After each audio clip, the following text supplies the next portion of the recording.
On est carrément allé au Japon plusieurs fois aussi pour comprendre pourquoi ça marchait aussi bien.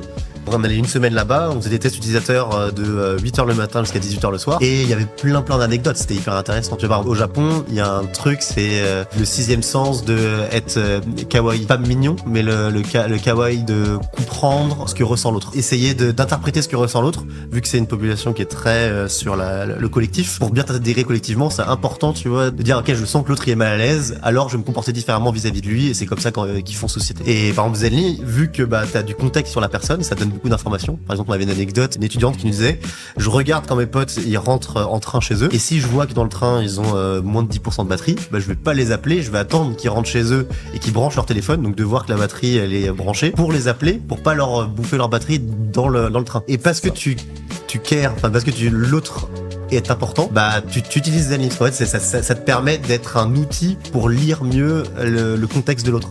Et ça te rend meilleur, au final, dans la société.